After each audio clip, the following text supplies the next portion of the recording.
تریلی مرگ ساخته شد.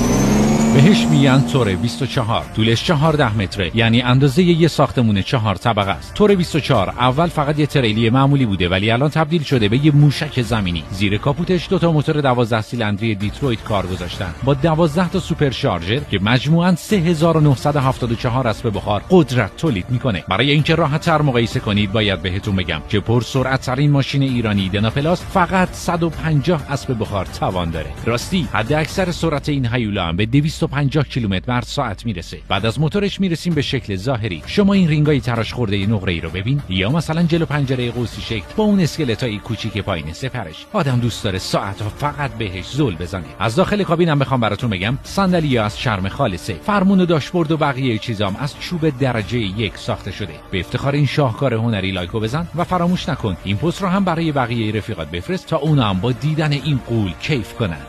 طارمی ایران رو به جام جهانی 2026 برد. آقا برای 7مین بار رفتیم جام جهانی، کاری که حتی عربستان و قطر هم از پسش بر نیامد. کل رسانه‌های خارجی گل طلای مهدی طارمی تو بازی ایران و ازبکستان با گلای وین رونی مقایسه میکنن، چون طارمی با یک گل به سبک وین رونی 4 تا حریف و لرزوند و ما رو به جام جهانی برد. یادش بخیر یه زمانی هم با گل خداداد عزیزی به استرالیا یه ایران به لرزه در اومد، ولی الان جام جهانی دیگه برامون عادی شده. توی رنکینگ جهانی فیفا از بین 211 تا کشور فعلا رتبه 18 مال ماست و توی آسیا فقط ژاپن با یه ذره اختلاف از همون بالاتره. ولی کلا دم همه بازیکنای تیم ملی گرم که الان 4 دوره پشت سر همه که با اقتدار ایران رو به جام جهانی بردن. به افتخارشون لایک و بکوب و این پست رو هم تا میتونی شیر کن.